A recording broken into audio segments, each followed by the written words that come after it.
Hello friends, நான் உங்கள் கல்பனா.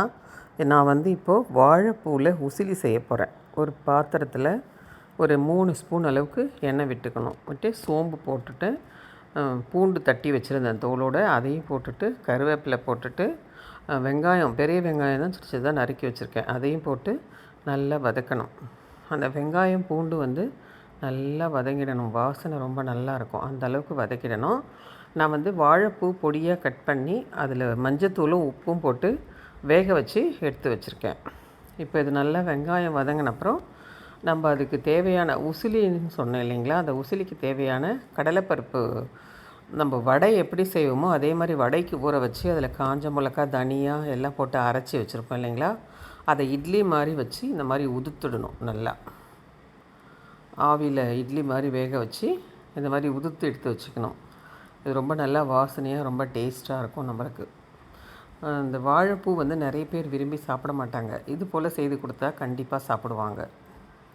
இதுலேயும் உப்பு போட்டாச்சு, காரம் போட்டாச்சு, வாழைப்பூலேயும் உப்பு போட்டிருக்கிறதால நம்ம எதுவும் போட போகிறதில்ல. காஞ்ச மிளகா போட்டு இந்த வடைக்கு அரைக்கிறோமே அதில் அரைச்சி கடலைப்பருப்பு, காஞ்ச மிளகா, தனியா, இவ்வளோ தான்.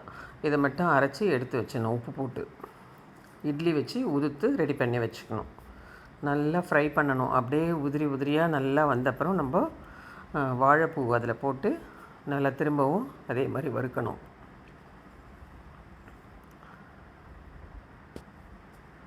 பாருங்கள், வாழைப்பூ வேக வச்சு வடித்து வச்சுருக்கேன். இதையும் அதில் போட்டுக்கலாம்.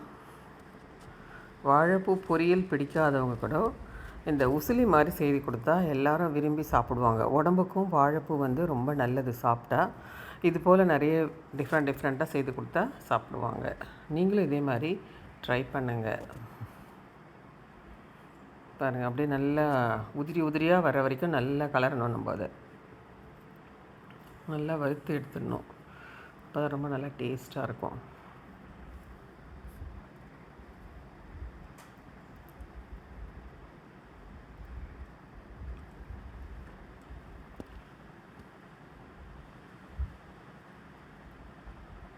பாருங்கள், நல்லா வறுபட்டுடுச்சு. இப்போ கொத்தமல்லி தழை நான் வாசனைக்காக மேலே போட்டேன். உங்கள் ஆப்ஷன் தான், இது போட்டாலும் போடலாம், விட்டாலும் விடலாம். நான் இருந்ததுன்னு மேலே போட்டேன். அது ஒரு வித்தியாசமான வாசனை, நல்லாயிருக்கும் கொத்தமல்லி தழை போட்டால்.